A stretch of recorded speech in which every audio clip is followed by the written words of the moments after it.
సాగుతున్న ఒక్కో ఫ్యాకల్టీకి 2 లక్షల వరకు రావాలి. సింపుల్ గా మాకు సంబంధం లేదు అని. ఇక కొన్ని కాలేజెస్ లో జరుగుతున్న పెద్ద ఫ్రాడ్ ఏంటంటే, ఒక ఎంటెక్ ఫ్యాకల్టీ కొన్ని కాలేజెస్ తప్పించి మిగిలిన అన్ని కాలేజెస్ ఎన్ని రకాలుగా గవర్నమెంట్ ని మోసం చేయాలో. హాయ్ ఫ్రెండ్స్, ఈరోజు ఒక ఇంపార్టెంట్ ఇష్యూతో మీ ముందుకు వచ్చాను. మన ఏపీలోని చాలా ప్రొఫెషనల్ కాలేజెస్లో, మరి ముఖ్యంగా ఇంజనీరింగ్ కాలేజెస్లో జరుగుతున్న వైలేషన్స్ గురించి, అవి ఎలా బ్లాక్ మనీని జనరేట్ చేస్తున్నాయో వివరిస్తాను. అలాగే వాటిని మానిటర్ చేస్తూ కంట్రోల్ చేయాల్సిన గవర్నమెంట్ బాడీస్ ఎలా మొద్దు నిద్రపోతున్నాయో వివరిస్తాను. కొంచెం నాతో చివరి వరకు రండి. హాయ్, మీరు చూస్తున్నారు ఇన్సైడ్ ఇన్ఫో యూట్యూబ్ ఛానల్. నేను జ్యోతి.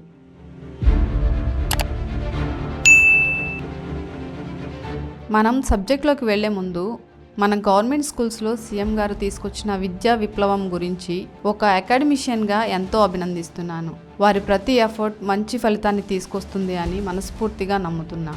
నాడు నేడు ప్రోగ్రామ్కి 16,000 కోట్లు కేటాయించి ఖర్చు పెట్టడం నుంచి, బైజూస్ కంటెంట్ ఉన్న ట్యాబ్స్ 8th క్లాస్ పిల్లలకు ఇవ్వటం వరకు, ఇంగ్లీష్ మీడియం CBSE సిలబస్ ప్రవేశపెట్టడం, అంతేకాకుండా ధనికులైన పిల్లలకు మాత్రమే అందుబాటులో ఉన్న IB సిలబస్ గురించి కూడా ఈ మధ్య జరిగిన తిరుపతి మీటింగ్లో చెప్పారు. అలాగే చరిత్రలో ఎప్పుడు లేని విధంగా గవర్నమెంట్ స్కూల్స్లో హౌస్ఫుల్ బోర్డ్స్ కూడా కనబడుతున్నాయి.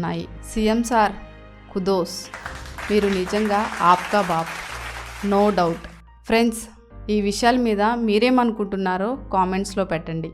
ఇక మన విషయానికి వస్తే, ఈ గవర్నమెంట్ టెన్యూర్లో చాలా ఉద్యోగ సంఘాలు సమ్మె బాట పట్టాయి. చాలా చోట్ల గవర్నమెంట్ సానుకూలంగా స్పందిస్తూ వచ్చింది. మొన్నటికి మొన్న అంగన్వాడీ ఆయాలు కూడా సమ్మె చేశారు. వారి విషయంలో కూడా గవర్నమెంట్ అనుకూలంగా స్పందించింది. వాటి గురించి ఇక్కడ చర్చించట్లేదు, కానీ ఒక విషయంలో మనసు చాలా బాధగా ఉంది. ఈ వ్యవస్థలో ఓన్లీ గవర్నమెంట్ ఉద్యోగులు వాళ్ళ హక్కులు, అవుట్సోర్సింగ్ ఉద్యోగులు వాళ్ళ హక్కులు, వాళ్ళు పర్మనెంట్ అవ్వాలి, మళ్ళీ కొత్త నోటిఫికేషన్స్ ఇవ్వటం, ఇదే నా వ్యవస్థ అంటే, వేరే ప్రైవేట్గా జాబ్ చేసే వాళ్ళు వాళ్ళ హక్కులు, వాళ్ళ ప్రయోజనాలు ప్రభుత్వానికి పట్టవా? గవర్నమెంట్వి కాకుండా ఏపీలో 345 మరియు తెలంగాణలో 192 ఇంజనీరింగ్ కాలేజెస్ ఉన్నాయి. వాటిలో వేల మంది అసిస్టెంట్ ప్రొఫెసర్స్, అలాగే అసోసియేట్ ప్రొఫెసర్స్గా వర్క్ చేస్తున్న వారు ఉన్నారు. కొన్ని కాలేజెస్ తప్పించి మిగిలిన అన్ని కాలేజెస్ ఎన్ని రకాలుగా గవర్నమెంట్ని మోసం చేయాలో అన్ని రకాలుగా మోసం చేస్తున్నాయి. అది ఏపీ అయినా తెలంగాణ అయినా. అది ఏ విధంగానో ఒకసారి చూద్దాం రండి. చాలా కాలేజెస్లో 2 రిజిస్టర్స్ మెయింటైన్ చేస్తుంటారు. ఒకటి AICTE లాంటి వాళ్ళు చెకింగ్కి వచ్చినప్పుడు చూపించడానికి, ఇంకొకటి రెగ్యులర్గా పనిచేసే వర్కర్స్ సిగ్నేచర్స్ కోసం వాడే రిజిస్టర్. AICTE లెక్కల ప్రకారం స్టూడెంట్ ఫ్యాకల్టీ రేషియో 1:15 లేకపోతే 1:20 ఉండాలి. కానీ చాలా యాజమాన్యాలు పేపర్ మీదే వాటిని చూపిస్తున్నాయి. ఎంతమంది పూర్తి ఫ్యాకల్టీతో డిపార్ట్మెంట్ని నడిపిస్తున్నారు? ఇక్కడే చాలా బొక్కలు కనబడతాయి. ఒకవేళ పైన చెప్పినది ఫాలో అవ్వకపోతే ఫ్యాకల్టీ లోడ్ పెరిగిపోతుంది. దాంతో ఫ్యాకల్టీ స్కూల్స్లో టీచర్స్ వెళ్ళినట్టు ఒక క్లాస్ తర్వాత మరో క్లాస్ తీసుకోవాల్సి వస్తుంది. సేమ్ సబ్జెక్ట్ అయితే ఓకే, ఒకవేళ వేరే సబ్జెక్ట్ అయితే ప్రిపేర్ అయ్యే టైము ఉండదు. క్వాలిటీ లెక్చర్ ఇవ్వగలడా? ఆలోచించండి.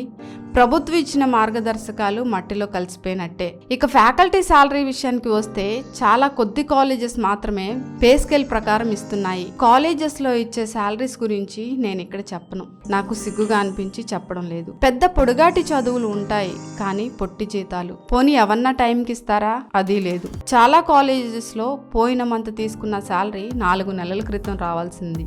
దీని గురించి ఆలోచించేది ఎవరు?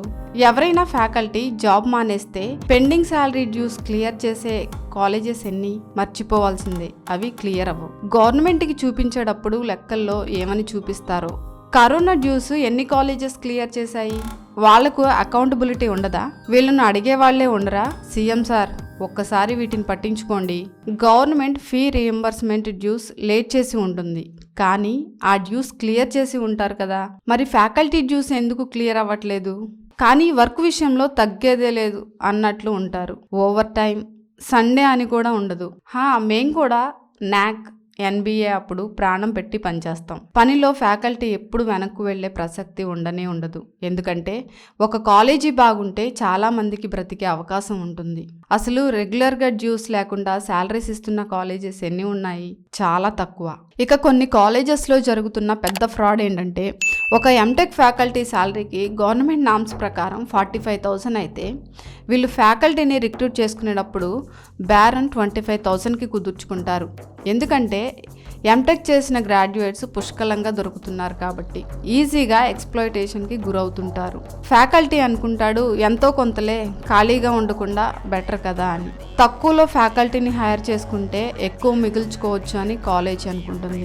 మధ్యలో గవర్నమెంట్ నామ్స్ బురదలో కలిసిపోవడమే. సరే, ఇప్పుడు అసలు మోసం మొదలవుతుంది. ఫ్యాకల్టీ అకౌంట్లో 25,000 శాలరీ కాకుండా 45,000 వేస్తారు.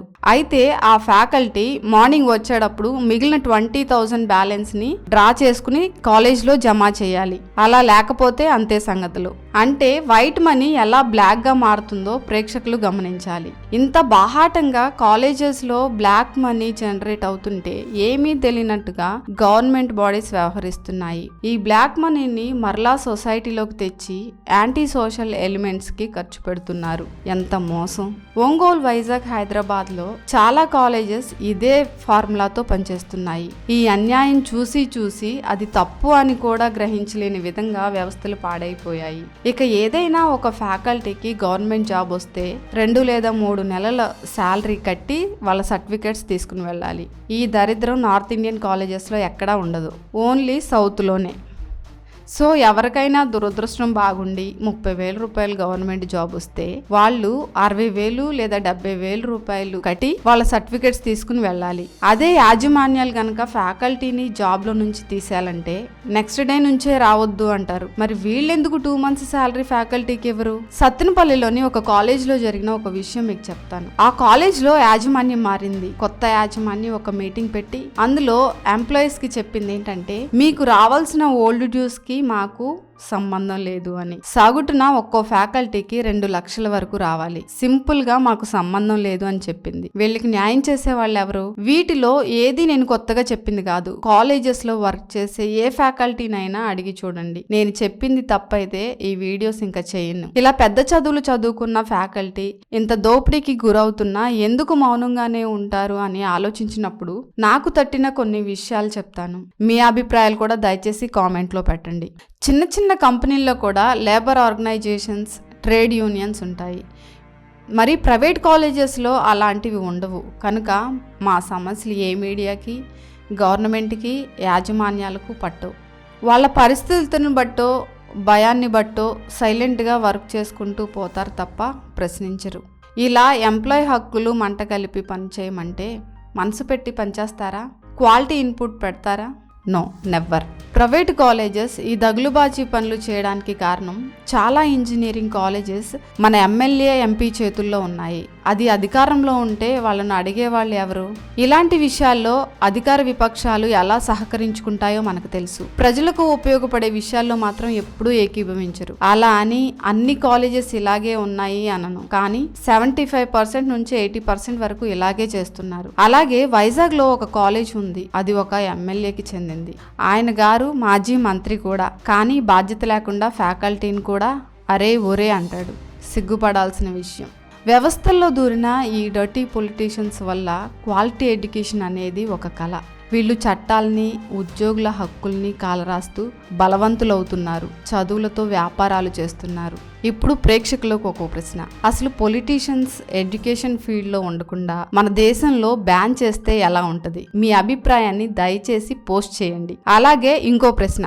పాలిటిక్స్లో ఉంటూ కాలేజెస్ మెయింటైన్ చేస్తూ క్వాలిటీతో రాజీ పడకుండా సమాజానికి సేవ చేస్తున్న ఆణిముత్యాల లాంటి పొలిటీషియన్స్ ఎవరైనా ఉన్నారా?